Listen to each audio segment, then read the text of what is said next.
Télésurveillance Santé Chaudière-Appalaches pour le maintien de votre autonomie.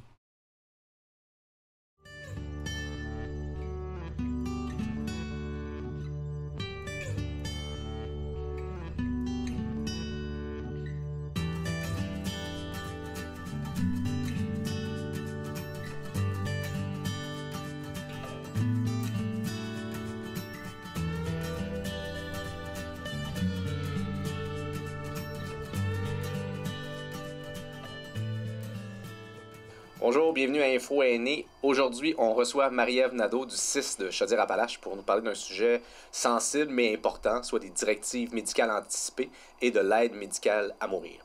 Bonjour Marie-Ève. Bonjour Eric. Bienvenue. D'abord, brièvement, pouvez-vous nous expliquer c'est quoi une directive médicale anticipée? Une directive médicale anticipée, c'est une forme d'expression des volontés en prévision de l'inaptitude à consentir à des soins qui découlent de la loi sur les soins de fin de vie. Donc, plus précisément, ça se trouve être un formulaire pour lequel une personne peut écrire, dans le fond, ses volontés. Mais elle doit être majeure et apte à consentir à des soins tels qu'indiqués à l'avance là, par rapport à une évaluation avec son médecin. Donc c'est un peu ma sous-question. Qui peut s'en prévaloir? Donc, personne majeure, consentante, apte à consentir. Est-ce qu'il y a d'autres critères? Non. Dans les faits, l'aptitude, c'est ce qui est primordial pour pouvoir compléter ce formulaire-là. Donc, et on peut aussi, j'avais oublié de vous mentionner que le formulaire des directives médicales anticipées peut aussi se compléter via un acte notarié. Lorsqu'une personne a à aller chez un notaire, elle peut en faire la demande. Donc, et à quel moment on doit penser à faire ça? Il n'y a pas de bon moment. Je vous dirais, en tout temps, une personne peut réfléchir à la question. C'est important d'en parler aussi avec ses proches. Puis, cette réflexion-là, c'est qu'est-ce que je veux, moi, comme soin, si je deviens inapte? Est-ce que je suis prêt à accepter de prolonger ma vie? Est-ce que je suis prêt à avoir certains supports mécaniques, par exemple, pour... Donc, c'est une réflexion qui doit être fait préalablement, soit toute seule, mais on conseille fortement d'en discuter avec ses proches, donc pour éventuellement prendre une décision éclairée et compléter ce formulaire-là. Puis si on ne l'a pas fait, une telle demande, qui prend la décision pour les soins? Les proches ou le personnel médical? Tant que la personne est apte à consentir, ça sera toujours elle qui est priorisée. Ça va de soi. En cas d'inaptitude, ça peut être un conjoint, ça peut être un proche, tout simplement, des enfants, et aussi ça peut être un mandataire qui a déjà été nommé au préalable, qui peut prendre une décision à votre endroit. Mais reste que le médecin reste la seule personne à évaluer l'aptitude lors d'un soin. Pouvez-vous nous expliquer le concept de consentement des soins, puis quel type de soins ça l'implique? Avant de donner un soin à une personne, le professionnel de la santé, dans le fond, il doit obtenir le consentement, c'est-à-dire une autorisation. C'est ça, le consentement. Pour ce fait, il doit lui fournir suffisamment de renseignements afin de prendre une décision et donner un consentement libre et éclairé. Un consentement libre et éclairé, c'est donné en toute connaissance de cause. C'est libre, volontaire et de son plein gré, de toute façon. Puis, comme je vous le nommais tout à l'heure, si une personne n'a pas de représentant légal, comme un mandataire, la responsabilité des décisions revient à un proche, tout simplement. Qu'en est-il de l'aptitude à consentir? C'est le médecin qui doit... il pose des questions à l'usager quand il se présente pour un soin. Puis s'il voit qu'il y a une confusion, il ne comprend pas son problème de santé pour lequel il est venu consulter. Donc, il peut se questionner, le médecin, à savoir si la personne elle est apte. Souvent, on fait appel aussi à des collègues, des professionnels de la santé, comme par exemple le travailleur social, qui peut venir poser quelques questions, évaluer, puis en fait part au médecin qui, lui, décide en dernier lieu si la personne elle est apte à prendre des décisions libres et éclairées par rapport à ses soins. Donc, à tout moment, si on est inapte à consentir, bon, ça peut être justement les proches ou le personnel médical qui va prendre ces décisions-là pour nous. Donc, de là l'importance, on a des convictions profondes par rapport à ce que l'on veut ou ne veut pas endurer, parce qu'il y a aussi certaines conditions par la suite qui peuvent, par exemple, d'être maintenues en vie artificiellement et tout ça. Oui, c'est ça. Effectivement, plus précisément, la directive médicale anticipée s'applique dans certaines situations cliniques qui sont visées. Hein, c'est pas un document qui est utilisé, je vous dirais, dans une urgence médicale. Donc, le ministère, dans sa rédaction des démarches médicales anticipées, bien, il nous a balisé sur certaines situations pour qu'on puisse appliquer ces directives médicales anticipées-là. Donc, les situations, c'est la situation de fin de vie lorsqu'une personne souffre d'une condition médicale grave et incurable puis qu'elle est en fin de vie. Fait que on pourrait utiliser la directive médicale anticipée. Il y a la situation d'atteinte sévère et irréversible des fonctions cognitives. Par exemple, un état comateux jugé irréversible ou une personne dans un état végétatif permanent qui est inconsciente, qui n'a plus de réflexes, qui n'est plus capable d'ouvrir ses yeux, de fermer ses yeux, qui n'a plus de réaction à la douleur. Et aussi, ça pourrait être aussi dans une autre situation, c'est des atteintes irréversibles des fonctions cognitives. Par exemple, une personne qui souffrirait d'une atteinte sévère sans possibilité d'amélioration, comme la démence de type Alzheimer ou autre type de démence à un stade avancé.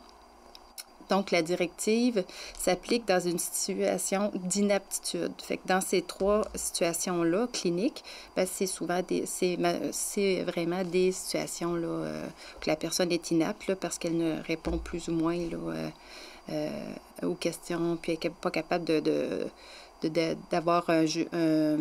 prendre une décision libre et éclairée. Pouvez-vous nous parler des soins visés par la directive ou les directives médicales anticipées? De quel type de soins on parle? Bien, les soins qui sont visés, c'est vraiment des soins de type traitement qui traitent les organes vitaux, hein, dans le fond, qui peuvent être nécessaires pour prolonger la vie. Donc, de ne pas entreprendre ce type de soins-là, bien, ça risquerait de diminuer ou de cesser la durée de votre vie. Donc, dans les soins, on parle de réanimation cardio-respiratoire, de ventilation assistée par un respirateur, donc qui vous aide à respirer tout simplement. De la dialyse. La dialyse, c'est vraiment c'est un appareil qui permet de nettoyer le sang lorsque les reins ne fonctionnent plus. Ça permet aussi, un autre soin, c'est l'alimentation et l'hydratation forcée. Donc, on parle plutôt d'une personne, disons, un exemple, vous êtes atteint d'une maladie de type Alzheimer, puis lorsqu'on essaie de vous alimenter, vous vous fermez la bouche, ou vous faites des cris, ou vous éloignez la personne. Donc, ça peut être dans une situation comme ça. Et aussi d'alimentation et hydratation artificielle. Donc, un soluté, un tube qui alimente la personne pour pouvoir alimenter la personne. Donc, c'est vraiment les soins qui sont visés par les directives médicales anticipées. Donc, la personne va pouvoir, à l'aide du formulaire, cocher les soins qu'elle désire ou pas, et par type de situation clinique visée. Donc, vous allez avoir la situation de fin de vie qui va vous être énumérée, puis vous allez avoir tous les types de soins. Fait que la personne pourra décider si je suis en fin de vie, est-ce que je vais être alimentée, est-ce que je vais... Donc, c'est ainsi de suite là, dans le questionnaire. Donc, Bien, mais une fois qu'on a le consentement de la personne, une fois qu'on comprend bien les types de soins, quelle est la démarche à suivre? Une démarche qui est pas compliqué du tout. Comme je vous l'ai dit auparavant, le formulaire, c'est un formulaire de type papier ou électronique qu'on peut retrouver sur le site de la RAMQ, de la Régie de l'assurance maladie du Québec, soit via leur site Internet sur le www.ramq.gouv.qc.ca ou via un numéro de téléphone sans frais. Donc, qui est le 1-800-561-9749, qui est une ligne sans frais. Mais il y a aussi, comme je vous disais, l'acte notarié, qui est toujours accessible en tout temps. Donc, c'est fort simple. Donc, via soit le web ou le numéro de téléphone, à l'aide de notre carte d'assurance maladie du Québec, on peut, c'est ce qui va vous être demandé. Donc, lorsqu'on remplit le formulaire, c'est très simple. On inscrit nos initiales sur chacune des pages du formulaire. On le signe, on le date. Et aussi, ça nous prend 2 témoins majeurs. Donc, il ne mentionne pas là, des critères précis. Là. C'est pas nécessairement des proches. Là. Ça peut être des proches, ça peut être une collègue de travail, un ami qui vient, dans le fond, valider que vous êtes apte à consentir parce qu'ils doivent, eux aussi, apposer leurs initiales et leur signature. Puis on retourne le tout par la poste à la RAMQ. D'autres éléments qui sont quand même importants, c'est que, oui, c'est un formulaire que vous allez recevoir par la poste. C'est important d'en acheminer une copie à son médecin ou à un professionnel de la santé pour qu'il le dépose dans votre dossier médical. Et aussi, on peut en garder une copie à la maison, mais il faut quand même retourner l'original à la RAMQ. Le pourquoi de ça, c'est qu'au Québec, on a un registre provincial qui compile toutes ces données-là. Puis, nous, les professionnels de la santé, quand on est en centre hospitalier, on peut y avoir accès. Donc, si le N'importe où au Québec. N'importe où au Québec. Donc, il vous arrive quelque chose dans une autre région du Québec, vous avez accès quand même aux directives médicales anticipées souhaitées par la personne. Oui, effectivement. Fait que tous les médecins qui ont adhéré au registre, le personnel infirmier a accès à ce registre provincial-là. Donc, on rentre votre numéro d'assurance maladie dans l'ordinateur, puis on a accès à votre fiche à vous. Par curiosité, est-ce que ça fait longtemps? Puisqu'on parlait de numérisation des dossiers, tout ça, c'est quand même relativement récent, si je ne me trompe pas. Je vous dirais que ça l'a été. Ils l'ont nommé en 2015 lors de l'adoption de la loi des soins de fin de vie, mais ça a été appliqué en 2016. OK. Donc, oui. Super. Et en quoi consiste le formulaire? Qu'est-ce qu'on doit donner comme information, à part ce qu'on veut et on ne veut pas? Seulement son identité? Dans le fond, on confirme l'identité parce que sur le formulaire, il y a un code barre. Puis le code barre est associé à votre numéro d'assurance maladie. Donc, chaque personne, vous ne pouvez pas compléter un formulaire pour quelqu'un d'autre. Donc, quand vous en faites la requête, votre proche doit quand même faire la démarche pour avoir son formulaire. On peut quand même aussi, quelqu'un qui ne peut pas parler ou écrire, surtout ne peut pas parler, faire l'appel, bien, un proche peut quand même indiquer que vous êtes présent à côté, puis que vous communiquez pour lui le numéro de l'assurance maladie pour avoir un formulaire par la poste. Donc, ça peut être un proche là, qui peut faire la démarche quand même, ou un professionnel de la santé là, si vous n'êtes pas capable de le faire. Au cours d'une vie, on change. Des fois, nos convictions changent aussi. Est-ce qu'on peut modifier les directives médicales? Oui, on peut modifier en tout temps. Soit via, on refait un nouveau formulaire, on le réexpédie à la RAMQ, puis nous, sur le registre, on prend toujours la dernière date, la plus récente, le formulaire le plus récent. Et aussi, s'il y a une situation d'urgence, puis on doit appliquer vos directives, juste le fait de le dire que vous voulez pas, vous voulez révoquer votre demande d'alimentation, par exemple, vous y tenez à l'avoir quand même parce qu'étant donné que vous savez que votre état de santé, c'est temporaire, votre problématique de santé est temporaire, donc vous dites, ben moi, pour cette situation-là, je voudrais quand même être alimentée.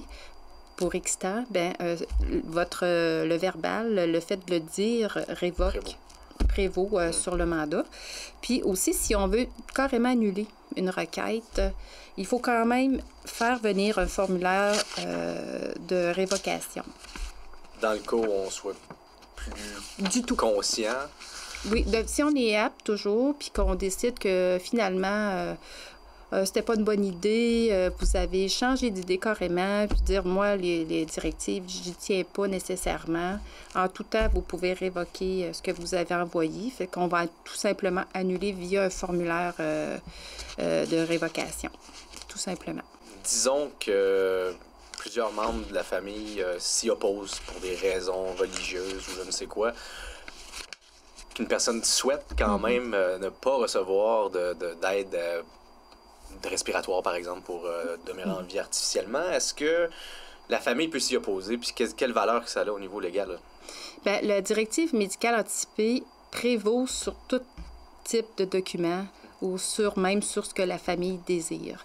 Donc, le médecin a l'obligation légale d'appliquer la directive médicale anticipée, si elle est bien au dossier, ou si on l'apporte papier au cours de l'épisode de soins. Donc, c'est comme si ça serait vous qui parliez ce formulaire-là. Donc, on ne peut pas nécessairement révoquer le document, là. C'est vraiment vous. Fait que ça ne se révoque pas nécessairement. C'est vraiment, ça prévaut sur tout autre document légal. Autre sujet sensible, l'aide médicale à mourir, qui ne faisait pas nécessairement l'unanimité au Québec, au Canada. On n'a pas les mêmes visions par rapport à ça, comme individu, comme société. Pouvez-vous nous expliquer les grandes lignes de la loi des soins de fin de vie? Dans le fond, la loi des soins de fin de vie a été écrite vers les années 2015 au Québec, suite à différents événements là, dans les tribunaux. Très médiatisé. Ou très médiatisé, effectivement. Donc, ça a été adopté ici au Québec.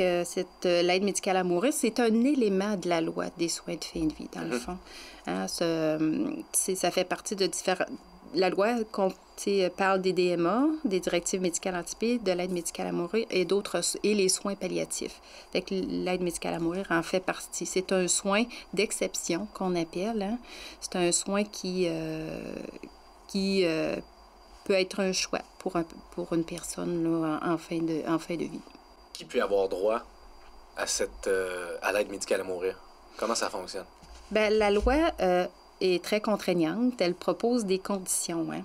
Elle nous oblige à respecter certains cadres, donc être assuré à l'Assurance maladie du Québec, être âgé d'au moins 18 ans et plus, donc majeur, être apte à consentir aux soins, c'est-à-dire être en mesure de comprendre sa situation, puis de comprendre ce que le professionnel de la santé transmet comme information afin de prendre une bonne décision. Être atteint d'une maladie grave et incurable qui ne peut être guérie. Avoir une situation médicale qui se caractérise par un déclin avancé ou aussi irréversible des capacités. Puis, pour finir, éprouver des souffrances physiques ou psychiques constantes, insupportables et qui ne peuvent être apaisées dans des conditions jugées tolérables. Donc, c'est selon ce que le vit l'usager ou le patient. Donc, les médecins doivent évaluer ça si vous répondez à ces conditions tout au long de la démarche. Toutes ces conditions doivent être remplies. Effectivement. OK, c'est quand même beaucoup. D'autres personnes, j'imagine, souhaiteraient avoir accès, seulement avec de la douleur intolérable, comme vous le dites, plus rapidement. Mais j'imagine que, justement, c'est une grosse responsabilité pour les professionnels de la santé, pour les médecins, quand on leur demande une telle aide. Parce que le médecin se trouve imputable de son geste quand il se rend à administrer la médication qui va faire un arrêt cardio-respiratoire. Hein? Donc, il se doit de respecter tous ces critères-là. Mais nous, les professionnels de la santé, on est là pour l'outiller, l'épauler tout au long de la démarche pour qu'ils prennent une décision, à savoir si vraiment vous correspondez à tous les critères des soins de fin de vie. Et c'est pour ça qu'on dit que c'est un soin d'exception. Il y a quand même beaucoup de demandes d'aide médicale à mourir, mais il y a peu de personnes quand même qui ont accès à cause de ces critères-là. Et les obligations du médecin lorsqu'il doit entreprendre une telle démarche d'aide médicale à mourir? Bien, le médecin se doit de recevoir une demande. Toute personne qui le juge et qui est en souffrance peut demander à son médecin d'évaluer l'éligibilité, dans le fond, à l'aide médicale à mourir. Le médecin ne peut pas refuser ça. Si, advenant le cas qu'il a une... Des doutes? Des doutes, non, pas nécessairement, mais des convictions autres qui... Ouais. Hein, on a vu quelques sorties médiatiques à cette oui, c'est ça. Il a l'obligation de relayer à un collègue médecin, dans le fond, la demande. On ne peut ignorer. On ne peut ignorer la demande, c'est dans la loi. D'accord. Donc, c'est important de prendre en considération toutes les demandes. Même si ça ne se fait pas directement au médecin, si vous le faites à un professionnel, votre demande, le professionnel, lui, il doit quand même en rendre compte au médecin et peut vous faire signer un formulaire parce que ça nécessite un formulaire pour en faire une demande officielle. Donc, le professionnel de la santé, il a accès à ce formulaire-là. Il n'est pas disponible à la population générale. Là. Donc, quelles sont les étapes? On a le formulaire, on fait ça quand on est rendu justement à l'hôpital déjà... aux soins intensifs ou expliquez-moi comment ça fonctionne, la demande en tant que telle. Bien, la demande, on a une première partie qui est la demande d'information. Donc, on peut donner un document, on invite l'usager ou le patient à en discuter avec ses proches. Mais il n'est pas obligé d'en parler avec ses proches. C'est une décision individuelle. L'usager a le droit tout seul de décider s'il veut poursuivre cette démarche-là, s'il va avoir accès à ce soin-là. Il n'est pas obligé d'en parler à ses proches. Mais nous, comme professionnels, on tend à essayer d'établir un discours, là, que l'usager établisse un certain discours pour ne pas être seul dans cette démarche-là. Donc, un professionnel de la santé va répondre aux questions. Par la suite, dans le fond, ça l'engage à rien de te poser des questions. C'est ce qu'il faut faire parce que c'est complexe, la loi de l'aide médicale à mourir. Donc, je pense que il faut aller au bout de ces questions pour en savoir plus. Par la suite, il y a une démarche écrite. Comme je vous disais, il y a un formulaire. Puis aussi, encore là, il y a l'évaluation de l'aptitude qui est faite aussi. Puis, il y a une évaluation médicale qui peut prendre quelques jours. Et ça doit être 2 médecins qui colligent, dans le fond, qui vont décider tous les 2 si vous correspondez aux critères, si vous faites partie de ces critères-là, si vous y adhérez. Donc, c'est pas un médecin seul qui prend la décision, c'est 2 médecins. Donc, tout ça en un certain nombre de jours. Puis, par la suite, bien, si vous êtes éligible, dans le fond, on va poursuivre à établir une certaine préparation. Donc, le médecin va demander, pour éviter à nouveau, si votre décision, c'est toujours la bonne, jusqu'au bout, jusqu'à temps de recevoir l'aide médicale à mourir, parce qu'on peut changer d'idée en tout temps. Ce n'est pas coulé dans le béton. C'est une grosse décision, en effet. Merci, Mme Nadeau. C'est déjà tout pour nous aujourd'hui. La semaine prochaine, on reçoit Vicky Jacques et Ghislain Paquette de la Caisse de la région de Thetford pour venir nous parler de procuration et également d'abus financiers. Merci beaucoup et à la semaine prochaine.